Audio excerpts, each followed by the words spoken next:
Okay. അല്ലെങ്കിൽ പേടിക്കൊന്നും വേണ്ട. അതിൽ അവൻ പൈസ തന്നില്ലെങ്കിൽ ഞാൻ പറഞ്ഞിട്ടുണ്ട്, പൈസയുടെ കാര്യത്തിൽ ശിവദാസേട്ടൻ മേടിക്കണ്ട, അവൻ തന്നില്ലെങ്കിൽ ഞാൻ തരുമെന്ന് പറഞ്ഞിട്ടുണ്ട്. അതിനകത്ത് ശിവദാസേട്ടൻ ഒന്നുകൊണ്ടും പേടിക്കണ്ട. ശിവദാസേട്ടനോട് മേടിച്ച് എൻ്റെ അക്കൗണ്ടിലിട്ട പൈസ ഞാൻ തരും. അതിന് പേടിക്കേ വേണ്ട. അതെൻ്റെ കുടുംബം വിട്ടിട്ടാണെങ്കിലും ഞാൻ തരും. അതിന് പേടിക്കണ്ട. പ്രവീൺ പ്രണവ് വിഷയത്തിൽ human rights justice vigilance forum എന്ന NGOയുടെ ഭാഗത്ത് നിന്ന് ഒരു സ്ത്രീ, ഒരു ലേഡി നമ്മുടെ പ്രവീണയും പ്രണവിനെയും വിളിച്ചിരുന്നത് നിങ്ങൾ എല്ലാവരും അറിഞ്ഞിട്ടുണ്ടായിരിക്കും. അപ്പോ ആ ലേഡിയെ പറ്റിയിട്ടുള്ള ഒരു വീഡിയോ ആണിത്. ആ ലേഡിയെ പറ്റിയിട്ട് എന്തുകൊണ്ടൊരു വീഡിയോ എന്നുള്ള ഒരു സംശയം നിങ്ങളിൽ കുറെ പേർക്ക് ഇപ്പൊ വരാൻ സാധ്യതയുണ്ട്. ആ ഒരു സ്ത്രീക്കെതിരെ ഇന്ന് പ്രവീൺ പോലീസ് സ്റ്റേഷനിലേക്ക് പോയിട്ടുണ്ട് ഒരു കംപ്ലൈന്റ് കൊടുക്കാനായിട്ട്. വേറൊന്നും കൊണ്ടല്ല, ഈ ലേഡി ഒരു കാര്യവുമില്ലാതെ ഹ്യൂമൻ റൈറ്റ്സിന്റെ പേരും പറഞ്ഞ് പ്രവീണിന്റെയും പ്രണവിന്റെയും ഫാമിലി ഇഷ്യൂയിലേക്ക് കടന്നു ചെന്ന് കുറെ കോലാഹലങ്ങൾ, പ്രത്യേകിച്ച് ഒരു യൂട്യൂബ് ചാനൽ വഴി, ഒരു main stream online media channel വഴി അവരുടെ വോയിസ് ക്ലിപ്പുകളൊക്കെ പുറത്ത് വിട്ടിട്ടുണ്ടായിരുന്നു. നിങ്ങൾ എല്ലാവരും കേട്ടിട്ടുണ്ടായിരിക്കും. അതിനെതിരെയാണ് പ്രവീൺ ഇന്ന് കേസ് കൊടുത്തിരിക്കുന്നത്. അപ്പോൾ ഈ ലേഡിക്കെതിരെ ഇത് ആദ്യത്തെ കേസാണോ എന്നുള്ളൊരു സംശയം നിങ്ങൾക്ക് എല്ലാവർക്കും ഇപ്പൊ വരാൻ ചാൻസ് ഉണ്ട്. എൻ്റെ ഒരു യൂട്യൂബർ സുഹൃത്ത് എനിക്ക് കുറച്ച് വോയിസ് ക്ലിപ്പുകൾ അയച്ചു തന്നു. അദ്ദേഹത്തിനെ ഒരു വ്യക്തി, നമ്മുടെ കൽപ്പറ്റ, പുള്ളിയുടെ നാട്ടുകാരനാണ്, മലപ്പുറം ഭാഗത്തുള്ള ഒരു വ്യക്തി കോണ്ടാക്ട് ചെയ്തിട്ടുണ്ടായിരുന്നു. എന്നിട്ട് ഈ ലേഡിയെ പറ്റിയിട്ടുള്ള കുറച്ച് സത്യാവസ്ഥകൾ അദ്ദേഹത്തിനെ അറിയിച്ചിട്ടുണ്ടായിരുന്നു. അദ്ദേഹം ആ ഒരു വോയിസ് ക്ലിപ്പ് എല്ലാം വെച്ചിട്ട് ഒരു വീഡിയോ ചെയ്തിട്ടുണ്ടായിരുന്നു. അത് കൂടാതെ എനിക്കും ഈ ഒരു വോയിസ് ക്ലിപ്പുകളൊക്കെ അയച്ചു തന്നു. എന്നിട്ട് ഇതൊരു വീഡിയോ ചെയ്യണം, കാരണം ഇങ്ങനെയുള്ള പറ്റിപ്പുകൾ നമ്മളെല്ലാവരും പോയി ചാടാനുള്ള ഒരു സാധ്യതയുണ്ട്. സോ നമ്മൾ ആരും ഇങ്ങനെയുള്ള പറ്റിപ്പുകളിൽ വീഴാതിരിക്കാൻ വേണ്ടി നിങ്ങൾ ഇതിനെപ്പറ്റി ഡീറ്റെയിൽ ആയിട്ട് അറിഞ്ഞിരിക്കണമെന്ന് എനിക്ക് തോന്നി. ആദ്യം തന്നെ ഈ ഒരു വ്യക്തി, അതായത് ഈ ഒരു, ഞാൻ പറഞ്ഞില്ല, എൻ്റെ ഒരു സുഹൃത്തായിട്ടുള്ള ഒരു യൂട്യൂബറിനെ കോണ്ടാക്ട് ചെയ്ത വ്യക്തി ഈ സ്ത്രീക്കെതിരെ കുറച്ച് കാര്യങ്ങൾ പറയുന്നുണ്ട്. ആദ്യം നിങ്ങൾ അതൊന്ന് കേൾക്കുക, എന്നിട്ട് ബാക്കി ഇവർക്കെതിരെയായിട്ടുള്ള കുറെ കാര്യങ്ങൾ ഇൻക്ലൂഡിങ് ഈ ലേഡിയുടെ ഒരു ഓഡിയോ ഞാൻ നിങ്ങളെ കേൾപ്പിക്കാം. ഇവരുടെ ഈ ഒരു ഓഡിയോ ഒക്കെ കേൾക്കുമ്പോൾ നിങ്ങൾക്ക് പ്രോപ്പറായിട്ട് മനസ്സിലാവും ഇവർ ഒരു ചെറിയ തട്ടിപ്പുകാരിയൊന്നും അല്ല, ഇവർ ഇച്ചിരി കൂടിയ തരത്തിലുള്ള ഒരു തട്ടിപ്പുകാരിയാണെന്ന്. ആദ്യമേ ഇവർക്കെതിരെ ആ വ്യക്തിക്ക് പറയാനുള്ളത് നിങ്ങളൊന്ന് കേൾക്കുക. ഞാൻ ശിവദാസൻ മേലാറ്റൂര്. 2 ദിവസം മുമ്പ് മഴവിൽ കേരളം എന്ന ചാനലിൽ ഒരു വാർത്ത കാണാനിടയായി. നമ്മുടെ പ്രവീണുമായി ബന്ധപ്പെട്ടുകൊണ്ടുള്ള, പ്രണവ് പ്രവീൺ എന്ന ഒരു സോഷ്യൽ മീഡിയയിൽ സജീവമായിട്ട് ഇടപെടുന്ന 2 പേരുടെ കുടുംബ വിഷയവുമായി ബന്ധപ്പെട്ടുകൊണ്ട് പ്രശസ്ത മനുഷ്യാവകാശ പ്രവർത്തക അല്ലെങ്കിൽ മനുഷ്യാവകാശ കമ്മീഷൻ അംഗം എന്നൊക്കെ രീതിയിലൊക്കെ പല രീതിയിലും പല സ്ഥലത്തും പ്രചരണം നടത്തുന്ന ആശാ തൃപ്പുണിത്തറ എന്ന് പറയുന്നവർ അവരുടെ വീഡിയോയ്ക്ക് ഒരു അഭിമുഖം കൊടുക്കുന്നത് പോലെ ഈ പ്രവീണിനോടൊക്കെ സംസാരിക്കുന്ന ഒരു വീഡിയോ ആണ് നമുക്ക് കാണാനിടയായത്. മനുഷ്യാവകാശ പ്രവർത്തകൻ അല്ലെങ്കിൽ മനുഷ്യാവകാശ പ്രവർത്തക എന്ന രീതിയിൽ ഒരു കാരണവശാലും അംഗീകരിക്കാൻ പറ്റാത്ത ഒരു വ്യക്തിയാണ് ആശാ തൃപ്പുണിത്തറ. ഇവർ അവരുടെ സാമ്പത്തിക ലാഭത്തിനു വേണ്ടി അവർ തന്നെ ഒരു സംഘടന ഉണ്ടാക്കി, അവർ തന്നെ അതിൻ്റെ സംസ്ഥാന പ്രസിഡന്റായി മുന്നോട്ട് പോകുക എന്നല്ലാതെ ജനോപകാരപ്രദമായിട്ടുള്ള ഒരു കാര്യവും ചെയ്യുന്നില്ല എന്നുള്ളതാണ് നമുക്ക് മനസ്സിലായിട്ടുള്ളത്. മാത്രമല്ല, മനുഷ്യാവകാശ ലംഘനങ്ങളാണ് ഇവർ നിരന്തരം ചെയ്തുകൊണ്ടിരിക്കുന്നത്. ഇവർക്കെതിരെ ഞാൻ കൊടുത്ത പരാതിയിൽ മേലാറ്റൂർ പോലീസ് സ്റ്റേഷനിൽ FIR ഉണ്ട്. എൻ്റെ മോൻ്റെ സുഹൃത്തിൻ്റെ പരാതിയിൽ മണ്ണാർക്കാട് പോലീസ് സ്റ്റേഷനിൽ FIR ഉണ്ട്. മേലാറ്റൂർ പോലീസ് സ്റ്റേഷനിലുള്ള FIR ജാമ്യത്തിലാണ്. മണ്ണാർക്കാട് സ്റ്റേഷനിലെ കേസിൽ അവർ ജാമ്യം എടുത്തിട്ടില്ല എന്നാണ് മനസ്സിലാക്കാൻ കഴിഞ്ഞിട്ടുള്ളത്. അതുപോലെ തന്നെ പല ആളുകളെയും, പാവപ്പെട്ട പെൺകുട്ടികളടക്കം ചൂഷണം ചെയ്തിട്ടുള്ള, അവരുടെ ഓഫീസിൽ ബലമായി വെച്ചുകൊണ്ട് അവരുടെ തമ്പിടിച്ച പരാതികളുണ്ട്. അത് പോലീസ് പറഞ്ഞ് അവസാനിപ്പിച്ച് തമ്പ് ഇട്ട കടലാസ് തിരിച്ചു വാങ്ങിക്കൊടുത്ത അവസ്ഥകളുണ്ട്. തമിഴ്നാട് കൊണ്ടുപോയി ഒരു പ്രൊഫസറെ അവരുടെ ഒരു ചാരിറ്റിയുടെ ഭാഗമായിട്ട് അവരുടെ ഒരു സംഘത്തിൻ്റെ ഭാഗമായിട്ടുള്ള സ്വത്ത് തർക്കവുമായി ബന്ധപ്പെട്ടുകൊണ്ട് ഇവരെ കൊണ്ടുപോയി പ്രയാസം ഉണ്ടാക്കിയ ഒരു വിഷയങ്ങളുണ്ട്. കാരണം ഇവരൊക്കെ എൻ്റെ ഈ വിഷയങ്ങൾ വന്നപ്പോൾ, ഈ FIR വന്നപ്പോൾ എന്നോട് അവരൊക്കെ നേരിട്ട് ബന്ധപ്പെട്ട് അവരവരുടെ പ്രയാസങ്ങൾ പറഞ്ഞതാണ്. അതിൻ്റെ ഭാഗമായിക്കൊണ്ട് തന്നെ ഈ ആശയുടെ ചതിയിൽപ്പെട്ടവരുടെ ഒരു ഗ്രൂപ്പ് തന്നെ ഇരകൾ എന്ന് പറഞ്ഞുകൊണ്ട് ക്രിയേറ്റ് ചെയ്തിട്ടുണ്ട്. 2018 പരപ്പനങ്ങാടി ഭാഗത്ത് പോയിട്ട് അതുമായി ബന്ധപ്പെട്ട വാർത്ത 11/10/2018 സുപ്രഭാതത്തിലുണ്ട്. ഇവർ മനുഷ്യാവകാശ കമ്മീഷൻ അംഗമാണെന്നൊക്കെ പറഞ്ഞുകൊണ്ട് അവിടെ ഒരു കേസിൽ ഇടപെട്ട ഒരു വിഷയം.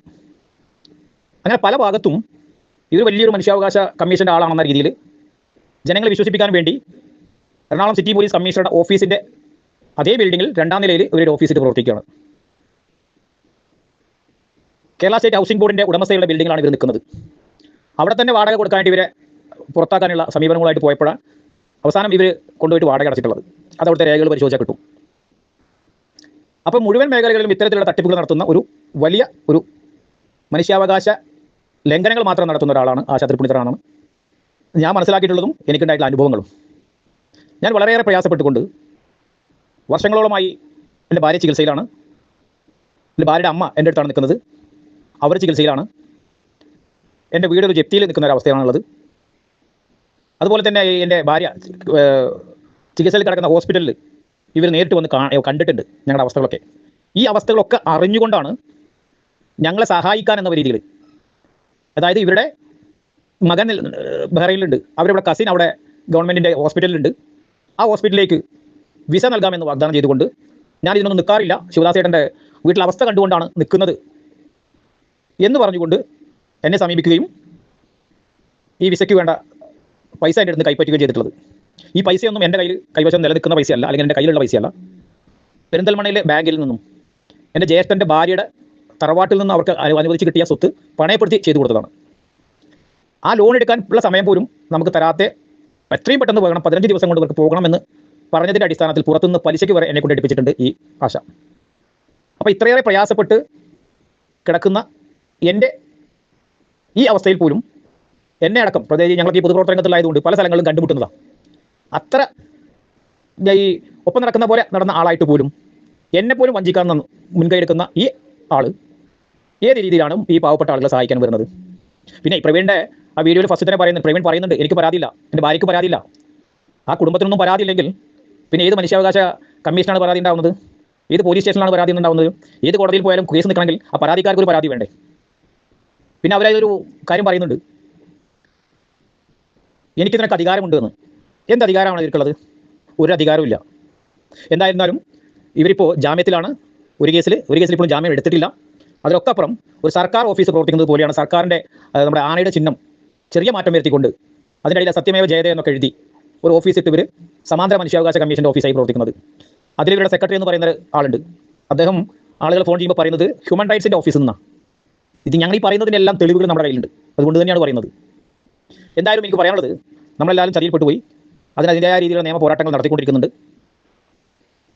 ഇനിയും ഒരാളും ഇത്തരത്തിലുള്ളൊരു ചതിയിൽ പെട്ടുപോകാതിരിക്കാൻ എല്ലാവരും ശ്രദ്ധിക്കണം. പ്രത്യേകിച്ച് ഇവിടെയുള്ള കുറേ യൂട്യൂബർമാരൊക്കെ ഉണ്ടല്ലോ, ഇവരൊക്കെ ഒന്ന് ഇത്തരം ആളുകളെ സമൂഹത്തിൻ്റെ മുന്നിൽ തുറന്നു കാണിച്ചാൽ കുറേ ആളുകൾ ഇനിയെങ്കിലും ചതിയിൽപ്പെടാതിരിക്കും. അതിന് എല്ലാവരുടെയും സഹകരണങ്ങൾ ഞങ്ങളുടെ ഈ ഇരകൾ എന്ന ഗ്രൂപ്പിനും വേണമെന്ന് കൂടി അഭ്യർത്ഥിക്കുകയാണ്. ഇദ്ദേഹം പറഞ്ഞിരിക്കുന്നത് പോലെ ഇനിയും നമ്മളിൽ ഒരാൾ പോലും ഇവരെ പോലുള്ള മനുഷ്യാവകാശ കമ്മീഷന്റെ പേരും പറഞ്ഞ് മുന്നോട്ട് വന്ന് മനുഷ്യാവകാശ ലംഘനം നടത്തുന്ന ഈ ഒരു സ്ത്രീയെ പറ്റി ഇനിയും ഇവരുടെ വലയിൽ ആരും പോയി വീഴരുത് എന്നുള്ളൊരു ആഗ്രഹത്തിന്റെ പുറത്താണ് ഞാനും ഈ ഒരു വീഡിയോ ചെയ്യുന്നത്. ഈ ഒരു വോയിസ് ക്ലിപ്പ് മാത്രമല്ല, ഇവർക്കെതിരെയുള്ള ഒരുപാട് തെളിവുകൾ എനിക്ക് തോന്നുന്നു. ഇതിനു മുമ്പ് മാതൃഭൂമിയുടെ പത്രത്തിൽ ഞാൻ 1-2 പത്രത്തിന്റെ കട്ടിങ്സ് ഇവിടെ കാണിച്ചു തരാം. വിസ വാഗ്ദാനം നൽകി 4.7 ലക്ഷം തട്ടിയെന്ന് പരാതി മേലാറ്റൂർ. അതുപോലെ തന്നെ വിസയ്ക്ക് പണം വാങ്ങി വഞ്ചിച്ചതായി പരാതി. ഇങ്ങനെ 2-3 പത്ര കട്ടിങ്സ് കൂടെ ഞാൻ നിങ്ങൾക്ക് ഇവിടെ കാണിച്ചു തരാം. ഇതെല്ലാം ഈ ഒരു സ്ത്രീക്കെതിരെയാണ്. ശിവദാസനാണ് മേലാറ്റൂർ എന്ന കട്ടിങ്സ് ഞാൻ ജസ്റ്റ് ഒന്ന് വായിച്ചു തരാം വേണമെങ്കിൽ നിങ്ങൾക്ക്. വിസ നൽകാമെന്ന് വിശ്വസിച്ച് പണം തട്ടിയെടുത്തതായി പരാതി. മേലാറ്റൂർ സ്വദേശി കുന്നത്ത് ശിവദാസനാണ് മേലാറ്റൂർ പോലീസിൽ പരാതി നൽകിയത്. മകന്, അതായത് അദ്ദേഹത്തിന്റെ മകന് വേണ്ടിയിട്ടായിരുന്നു വിസ റെഡിയാക്കി കൊടുക്കാൻ പുറത്തേക്ക് ജോലി എന്നൊക്കെ പറഞ്ഞായിരുന്നു ഇവര് ഇദ്ദേഹത്തെ സമീപിച്ചിട്ടുണ്ടായിരുന്നത്. എന്നിട്ടാണ് പൈസ മേടിച്ച് ഇങ്ങനൊരു ചതി ഇദ്ദേഹത്തോട് ഇവർ ചെയ്തത്. എന്റെ അറിവിൽ ഇദ്ദേഹം ഇപ്പൊ നമ്മുടെ പ്രവീണും ഒക്കെ ആയിട്ട് കോൺടാക്ട് ചെയ്തിട്ടുണ്ട്. ഇവരെല്ലാവരും ഇവർക്കെതിരെ മുന്നോട്ട്. എന്റെ ഒരു ചോദ്യം എന്താണെന്ന് അറിയാമോ? ഇവരെ വിളിച്ചിരുത്തി ഒരു ചാനൽ, ഞാൻ ആ ചാനലിന്റെ പേര് ഞാൻ വീണ്ടും ഇവിടെ എടുത്ത് പറയുന്നില്ല. ആ ചാനലുകാരോടാണ് എനിക്ക് ചോദിക്കാനുള്ളത്, നിങ്ങൾ എന്ത് കണ്ടിട്ടാണ് ഇവരെ പോലൊരു വ്യക്തിയെ വിളിച്ചിരുത്തി നിങ്ങളുടെ ചാനൽ വഴി ഒരു വീഡിയോ ഒക്കെ എടുത്ത്, അതും പ്രവീണെ വിളിക്കുന്ന ആ ഒരു വോയിസ് ക്ലിപ്പൊക്കെ നിങ്ങൾ ആരോട് ചോദിച്ചു? എന്ത് അധികാരത്തിന്റെ പുറത്താണ് നിങ്ങൾ ഇവരെ പോലുള്ളൊരു, അതും നിങ്ങൾ കേട്ടല്ലോ, ഒരു കേസിൽ അവർക്ക് ജാമ്യമുണ്ട്, വേറൊരു കേസിൽ അവർക്ക് ജാമ്യം പോലും കിട്ടിയിട്ടില്ല. അങ്ങനെ ഒരു സ്ത്രീയെ കൊണ്ടുവന്നിരുത്തി നിങ്ങളുടെ ചാനൽ വഴി എങ്ങനെ നിങ്ങൾക്ക് ഈ ഒരു വൃത്തികേട് ചെയ്യാൻ സാധിച്ചു എന്നുള്ളതാണ് എന്റെ ചോദ്യം. ആ ഒരു ചാനലിനോടാണ് എന്റെ ചോദ്യം. ഇവരോട് നിങ്ങൾക്ക് മനസ്സിലായല്ലോ, ഈ കഥകളൊക്കെ കേട്ട് കഴിഞ്ഞപ്പോഴത്തേക്ക് ഇവരോട് നമുക്ക് ചോദിച്ചിട്ട് കാര്യമില്ല. അവർ മനുഷ്യാവകാശത്തിന്റെ മറ്റേ വലിയ കഥകളും പറഞ്ഞ് അവർ ചിലപ്പോൾ മുന്നോട്ട് വരും. അവരുടെ അത് ചെയ്തു, നമ്മൾ അത് ചെയ്തു, നമ്മൾ എന്താ അവരെ പറ്റി മോശമായി വീഡിയോ ചെയ്തു എന്നൊക്കെ പറഞ്ഞ് ചിലപ്പോൾ അവർ വേണമെങ്കിൽ വരാൻ ചാൻസ് ഉണ്ട്. പക്ഷെ അവര് ചെയ്തതിനോടൊന്നും, അല്ലെങ്കിൽ അവർ ചെയ്ത ഇതുപോലുള്ള വൃത്തികേടുകളൊന്നും അവർക്ക് മുന്നോട്ട് വന്ന് പറയാൻ പറ്റുന്നുണ്ടോ? അവർ വലിയ രീതിയിൽ എന്തിന് ഒരു കാര്യവുമില്ലാതെയാണ് നമ്മുടെ ഇപ്പം പ്രവീണിന്റെ വൈഫിനും ഒക്കെ കംപ്ലൈന്റ് ഉണ്ട്, പോലീസ് സ്റ്റേഷനിൽ കേസ് കൊടുത്തിട്ടുണ്ടെങ്കിൽ അതിന്റെ പുറത്ത് മനുഷ്യാവകാശ കമ്മീഷൻ നേരിട്ട് ഇടപെട്ട് ഇപ്പൊ NGOയുടെ കേസിലാണെങ്കിൽ പോലും അവരിടപെട്ട് എന്താന്ന് വെച്ചാൽ ചെയ്തോട്ടെ. പക്ഷെ ഇതിന്റെ ഈ NGOയുടെ ഈ ഒരു മനുഷ്യാവകാശ കമ്മീഷന്റെ ഏറ്റവും തലപ്പത്തിരിക്കുന്നത് ഇതുപോലുള്ളൊരു നികൃഷ്ടമായ ഒരു ജീവി എന്ന് തന്നെ നമുക്ക് വേണമെങ്കിൽ വിളിക്കാം. ഇല്ലെങ്കിൽ അദ്ദേഹം പറയുന്ന കേട്ടല്ലോ, പൈസ ഒന്നും ഇല്ലാത്ത അവസ്ഥയിൽ ഇവർ സഹായിക്കാമെന്ന് പറഞ്ഞ് മുന്നോട്ട് വന്നിട്ട് ഇതുപോലുള്ളൊരു വൃത്തികേട് ഒരു മനുഷ്യനോട് ചെയ്യുക എന്ന് പറഞ്ഞു കഴിഞ്ഞാൽ അത് ചെറിയൊരു കാര്യമൊന്നുമല്ല. അതുപോലെ തന്നെ ഇത് മാതൃഭൂമി ന്യൂസിലും ഒക്കെ വന്നിട്ടുണ്ടായിരുന്നു മുമ്പ് ഒരു ടൈമിൽ. നിങ്ങൾക്ക് പോയി ചെക്ക് ചെയ്ത് വേണമെങ്കിൽ ഞാൻ ജസ്റ്റ് ഒന്ന് കേൾപ്പിച്ചു തരാൻ, ചെറിയൊരു ക്ലിപ്പ് മാത്രം. തട്ടിപ്പിന് പല വഴികളുണ്ട്. മനുഷ്യാവകാശ സംഘടനയുടെ പേര് വെച്ചാൽ എല്ലാമായോ എന്നതാണ് ചോദ്യം. മലപ്പുറം സ്വദേശി നൽകിയ പരാതി കാണുമ്പോൾ ഈ ചോദിച്ച ചോദ്യം സ്വാഭാവികമാണെന്ന് തോന്നുന്നു. മലപ്പുറം മേലാറ്റൂർ സ്വദേശി ശിവദാസനാണ് പരാതിക്കാരൻ. ശിവദാസന്റെ മകനും സുഹൃത്തിനും ബഹ്റൈനിൽ സർക്കാർ ജോലി വാഗ്ദാനം ചെയ്ത് 4.25 ലക്ഷം രൂപ തട്ടിയെടുത്തെന്നാണ് പരാതി. ആശയുടെ സുഹൃത്ത് ശ്യാമിന്റെ ബന്ധുവിന്റെ പിടിപാടിൽ ജോലി ലഭിക്കുമെന്നായിരുന്നു വാഗ്ദാനമെന്ന് പരാതിയിൽ പറയുന്നു. ആളുകളുമായി ഇടപെട്ടും വിവിധ വിഷയങ്ങളിൽ ഇടപെട്ടുമാണ് ഇവർ തട്ടിപ്പിന് കളമൊരുക്കിയിരുന്നതെന്ന് പരാതിയിൽ പറയുന്നു. Human rights justice vigilance forum എന്ന സംഘടനയുടെ സംസ്ഥാന പ്രസിഡന്റായി ആശ രംഗത്തുണ്ടായിരുന്നു. കൊച്ചി സിറ്റി പോലീസ് കമ്മീഷണറുടെ ഉണ്ടായിരുന്നു എന്നാണ് അന്ന് വാർത്തയിലുള്ളത്. പക്ഷെ ഇപ്പൊ ഈ കഴിഞ്ഞ ദിവസം അവർ ഫോൺ വിളിച്ചപ്പോഴും അവർ പറയുന്നത് അവരാണ് അതിന്റെ സംസ്ഥാന പ്രസിഡന്റ് എന്നൊക്കെയാണ് പറയുന്നത്. ചിലപ്പോൾ ആകുമായിരിക്കും. പക്ഷെ ഒരു സംസ്ഥാന പ്രസിഡന്റ് ഇതുപോലുള്ള വൃത്തികേടുകൾ, പ്രത്യേകിച്ച് ഹ്യൂമൻ റൈറ്റ്സിന്റെ സംസ്ഥാന പ്രസിഡന്റ് ഒരു NGOയുടെ ആണെങ്കിൽ പോലും അതിന്റെ തലപ്പത്തിരുന്നുകൊണ്ട് ഈ വൃത്തികേട് കാണിക്കുക എന്ന് പറഞ്ഞു കഴിഞ്ഞാൽ ഈ യൂട്യൂബ് ചാനൽ ഇവരെ പറ്റി ഒന്നും അന്വേഷിക്കാതെയാണോ പ്രണവിനെയും ഒക്കെ വിളിക്കാൻ വേണ്ടി ഇവരെ കൊണ്ടുവന്നിരുത്തി അവരൊക്കെ ഒരു വീഡിയോ എടുത്ത് പുറത്തേക്ക് വിട്ടത്? എനിക്ക് മനസ്സിലാവുന്നില്ല. ഇത് ബാക്കിയുള്ള യൂട്യൂബ് ചാനലിലെ ഇപ്പൊ എന്നെ പോലുള്ള ഏതൊരു റിയാക്ഷൻ വീഡിയോ ചെയ്യുന്നവർക്ക് വരെ നാണക്കേടാണ്. യൂട്യൂബിലുള്ള ഓരോ ആളുകൾക്കും നാണക്കേടാണ്. നിങ്ങൾ ഈ ഒന്നും അറിയാതെ ഇത്രയും ഉടായ്പ് പിടിച്ച, അങ്ങനെ തന്നെ പറയണം, ഒരു ഉടായ്പ് പിടിച്ച ഒരു സ്ത്രീയെ കൊണ്ടുവന്നിരുത്തി ഇങ്ങനത്തെ പരിപാടികളൊന്നും ദൈവത്തെ ഓർത്ത് ഇനിയെങ്കിലും നിങ്ങൾക്ക് തെറ്റുപറ്റാതിരിക്കാൻ നിങ്ങൾ കുറച്ചും കൂടി ഒന്ന് വിജിലന്റ് ആവുക. അതുപോലെ തന്നെ ഒരു വോയിസ് ക്ലിപ്പും കൂടെ ഞാൻ നിങ്ങൾക്ക് കേൾപ്പിച്ചു തരാം. ഇവര് കാശ് മേടിച്ചു എന്ന് നമ്മുടെ ശിവൻകുട്ടി ചേട്ടൻ പറയുന്നതല്ലാതെ ശിവദാസൻ ചേട്ടൻ പറയുന്നത് സത്യമാണെന്ന് നിങ്ങൾക്കൊന്ന് ബോധ്യമാവണ്ടേ? അതിന് ഒരുപാട് തെളിവുകളുണ്ട്. ഞാൻ ഒരുപാടൊന്നും മൊത്തത്തിലൊന്നും ഞാൻ എടുത്തിവിടെ കാണിക്കുന്നില്ല. അദ്ദേഹത്തിന്റെ കയ്യിൽ അദ്ദേഹം ഇവർക്ക് അയച്ചു കൊടുത്ത ഗൂഗിൾ പേ വഴി ട്രാൻസ്ഫർ ചെയ്ത് ബാങ്ക് ട്രാൻസ്ഫർ ചെയ്തതിന്റെ എല്ലാം ഡീറ്റെയിൽസ് അദ്ദേഹത്തിന്റെ കയ്യിൽ ഇരിപ്പുണ്ട്. നമ്മുടെ കയ്യിലും അത് കിട്ടിയിട്ടുണ്ട്. എന്തെങ്കിലും ഒരു ചോദ്യം വരികയാണെങ്കിൽ കാണിക്കാൻ നമ്മുടെ കയ്യിൽ എല്ലാവരുടെയിലും ഉണ്ട്. എന്നാൽ ഇവര് തന്നെ ഈ പൈസ മേടിച്ചു എന്ന് സമ്മതിക്കുന്ന, അല്ലെങ്കിൽ ഇവർ പറയുന്ന, അതിനെപ്പറ്റി സംസാരിക്കുന്ന ഒരു ചെറിയൊരു ക്ലിപ്പും കൂടെ ഞാൻ നിങ്ങൾക്ക് കേൾപ്പിച്ചു തരാം. ഇത് നിങ്ങൾ വേറെ ഒരു ചാനലിലും ചിലപ്പോൾ കേട്ട് കാണില്ല. അതും കൂടെ ഞാൻ നിങ്ങൾക്ക് ഒന്ന് കേൾപ്പിച്ചു തരാം. അത് വിത്ത് ഹിസ് കൺസേൺ ആണ്. പുള്ളി എടുത്തു വെച്ചിരുന്ന വീഡിയോ ആണ് നമ്മൾ ചെയ്യുന്നത്. അതും പുള്ളിയുടെ നിരപരാധിത്വം തെളിയിക്കാൻ വേണ്ടി മാത്രം. അതുകൊണ്ടാണ് ഞാൻ ഈ വോയിസ് ക്ലിപ്പ് ഞാനൊന്ന് കേൾപ്പിക്കുന്നത്. ജസ്റ്റ് കുറച്ച് മാത്രം, മൊത്തത്തിലൊന്നും കേൾപ്പിക്കുന്നില്ല. അവരുടെ അനുമതി ഇല്ല, നമ്മൾ അത് ചെയ്യില്ല. ഞാൻ വിളിക്കാം. പിന്നില്ലേ ബഹ്റിൻ ആരോ ഒരു ആള് വിളിച്ചു എന്ന് പറഞ്ഞു, ഗൾഫുകാരനാണ്, മെസ്സേജ് ഇട്ടേക്കണേണ്. ഗൾഫുകാരൻ ആരോ വിളിച്ചു. അപ്പോൾ അയാളോട് ഞാൻ എൻ്റെ ലൊക്കേഷൻ പറഞ്ഞു കൊടുത്തു, വരാൻ പറഞ്ഞിട്ടുണ്ട്. അപ്പോൾ അയാൾ നാട്ടിലാന്ന് പറഞ്ഞു എന്ന് പറഞ്ഞു. അപ്പോൾ അങ്ങനെ ഉണ്ടെങ്കിൽ ശിവദാസേട്ടൻ്റെ ആരെങ്കിലും അവിടെ ബഹ്റിലുണ്ടെങ്കിൽ ആളുടെ നമ്പർ കൊടുക്കും, അവർ തമ്മിൽ സംസാരിക്കട്ടെ പോയിട്ട്. ഓക്കെ, അല്ലെങ്കിൽ പേടിക്കൊന്നും വേണ്ട. അതിൽ അവൻ പൈസ തന്നില്ലെങ്കിൽ ഞാൻ പറഞ്ഞിട്ടുണ്ട്, പൈസയുടെ കാര്യത്തിൽ ശിവദാസേട്ടൻ മേടിക്കണ്ട, അവൻ തന്നില്ലെങ്കിൽ ഞാൻ തരുമെന്ന് പറഞ്ഞിട്ടുണ്ട്. അതിനകത്ത് ശിവദാസേട്ടൻ ഒന്നുകൊണ്ടും പേടിക്കണ്ട. ശിവദാസേട്ടനോട് മേടിച്ച് എൻ്റെ അക്കൗണ്ടിലിട്ട പൈസ ഞാൻ തരും. അതിന് പേടിക്കേ വേണ്ട. അതെൻ്റെ കുടുംബം വിറ്റിട്ടാണെങ്കിലും ഞാൻ തരും. അതിന് പേടിക്കണ്ട. അതെല്ലാവരും കുഞ്ഞു പോയി രക്ഷപ്പെടണമെങ്കിൽ രക്ഷപ്പെടട്ടെ എന്നുള്ളതാണ് ഞാൻ വിചാരിച്ചുള്ളൂ. അത്രേ ഉള്ളൂ. പൈസയ്ക്ക് മേടിക്കണ്ട ശിവദാസേട്ടൻ. എന്നെ വിശ്വസിക്കുന്നുണ്ട്, എന്നെ അറിയാമെങ്കിൽ ശിവദാസേട്ടൻ മേടിക്കണ്ട. ഓക്കെ, നിങ്ങൾ ധൈര്യമായിട്ടിരിക്കും. നിങ്ങളുടെ മോനൊക്കെ എത്തിയാൽ പോരെ, മിണ്ടാണ്ടിരിക്കും. ഞാനിവിടെ ഉണ്ടല്ലോ. ഞാൻ ചോദിച്ചപ്പോഴും അങ്ങനെ തന്നെയാണ് പറഞ്ഞത്. മെയിൽ അവർ കമ്പനി നേരിട്ട് മെയിൽ അയച്ചിട്ടുണ്ടെന്നാണ് പറഞ്ഞത്. മെയിലിന് റിപ്ലൈ കൊടുത്തില്ലെന്നാണ് പറഞ്ഞത്. ഞാനിന്ന് വിളിച്ചിട്ട് ഞാൻ ഇന്ന് നവംബർ 14 മറ്റേ ഡോൺ ബോസ്കോയുടെ സ്കൂളിൽ പരിപാടിയിലാണ്. ഇവിടെ നിന്ന് ഇറങ്ങിയ ഫസ്റ്റ് വിളിക്കുന്നത് ദിപുവിൻ്റെ കാര്യത്തിന് അവനെ ആയിരിക്കും കേട്ടോ. ഞാൻ പറയാം എന്നാന്നുള്ളത്. ശിവദാസ് എന്ന് പറയുന്ന ആ വ്യക്തിയുടെ നിന്ന് പൈസയും മേടിച്ചിട്ട് അദ്ദേഹം അത് ചോദിച്ചപ്പോഴത്തേക്ക് മിണ്ടാതിരിക്കാൻ. അത് മാത്രമല്ല, നിങ്ങൾ കേട്ടല്ലോ, അവർക്ക് കൊടുത്തിരിക്കുന്ന പൈസ എങ്ങും പോകത്തില്ല, അവരുടെ കുടുംബം വിറ്റാണെങ്കിലും തരാമെന്ന് ഈ വ്യക്തിയോട് പറഞ്ഞിട്ടുണ്ട്. പക്ഷെ ഇത്രയും കാലമായിട്ട് അദ്ദേഹത്തിന് പൈസ കിട്ടിയിട്ടില്ല. അദ്ദേഹം ആരോട് ചോദിക്കും? നിങ്ങൾ പറയും, നിങ്ങൾക്ക് എന്താ തോന്നുന്നത്? അദ്ദേഹം ചോദിച്ചതിനകത്ത് എന്തെങ്കിലും തെറ്റുണ്ടോ? അല്ലെങ്കിൽ ഞാനിപ്പോ ഈ ഒരു വോയിസ് കേൾപ്പിച്ചതിനകത്ത് എന്തെങ്കിലും തെറ്റുണ്ടോ? അവര് തന്നെ പറഞ്ഞിരിക്കുന്ന, ഒരു ഉറപ്പ് കൊടുത്തിരിക്കുന്ന വോയിസ് ക്ലിപ്പ് മാത്രമേ ഞാൻ വിടുന്നുള്ളൂ. ബാക്കി ഒന്നും, ഒരു ഡീറ്റെയിലും ഞാൻ, പ്രത്യേകിച്ച് ഇവർക്ക് കാശ് കൊടുത്തതിന്റെ ഡീറ്റെയിൽസ് വരെ അദ്ദേഹത്തിന്റെ, അതൊന്നും ഞാൻ പുറത്തേക്ക് വിടുന്നില്ല. ഇവര് തന്നെ പൈസ കൊടുത്തില്ലെങ്കിൽ, നിങ്ങൾക്ക് ആ പൈസ തിരിച്ചു കിട്ടിയില്ലെങ്കിൽ ഞാൻ എന്റെ കുടുംബം വിറ്റും തരും എന്ന് പറഞ്ഞിട്ടും ഇന്നും അദ്ദേഹം കിടന്ന് ഓടുകയാണ് ആ പൈസയ്ക്ക് വേണ്ടി. ഇത് മാത്രമേ ഞാൻ കേൾപ്പിക്കുന്നുള്ളൂ.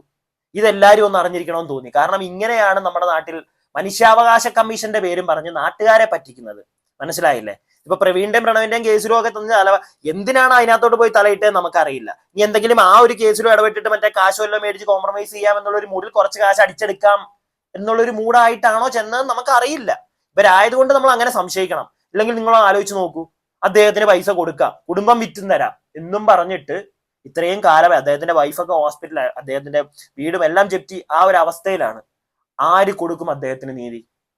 നമ്മളിത് ചെറിയ രീതിയിലെങ്കിലും കേൾപ്പിച്ചത് കൊണ്ട് എന്തെങ്കിലും അവർക്ക് ചെയ്തു കൊടുക്കാം, അല്ലെങ്കിൽ ഇവിടുത്തെ പോലീസ് നിയമ നടപടികളെല്ലാം ഇവർക്കെതിരെ തിരിഞ്ഞ് ഇവരെ ശിക്ഷിച്ച് അദ്ദേഹത്തിന് പൈസ മേടിച്ച് കൊടുക്കാൻ പറ്റിക്കഴിഞ്ഞാൽ അത് ആ ഒരു കുടുംബത്തിന് വലിയ ഒരു തൂൺ തന്നെയായിരിക്കും. അവരെ നമ്മൾ എന്നെ കൊണ്ട് പറ്റുന്ന രീതിയിൽ സഹായിക്കുക. ഇതെല്ലാവരും കാണുന്നുണ്ടെങ്കിൽ നിങ്ങൾ എല്ലാവരും സപ്പോർട്ട് ചെയ്യുക. പറ്റുന്ന രീതിയിൽ നിങ്ങൾ ആളുകൾക്ക് ഷെയർ ചെയ്ത് കൊടുക്കുക. ഇതുപോലുള്ള ആളുകൾ വിളിക്കുമ്പോഴത്തേക്ക് പോയി തല വെച്ച് പൈസ ഒന്നും കൊടുക്കാതിരിക്കുക. അതും കൂടെ നിങ്ങൾ എല്ലാവരും ഒന്ന് അറിയണമെന്ന് വേണ്ടിയിട്ടാണ് ഞാൻ ഈ ഒരു വീഡിയോ ചെയ്യുന്നത്. വീഡിയോ ഇഷ്ടപ്പെട്ടിട്ടുണ്ടെങ്കിൽ ലൈക്ക് ചെയ്യുക. നിങ്ങളുടെ അഭിപ്രായം എന്താണെങ്കിലും നിങ്ങൾ താഴെ കമന്റ് ബോക്സിൽ പറയുക. സബ്സ്ക്രൈബ് ചെയ്യാതെ വീഡിയോ കാണുന്നവർ സബ്സ്ക്രൈബ് ഒക്കെ ചെയ്യുക.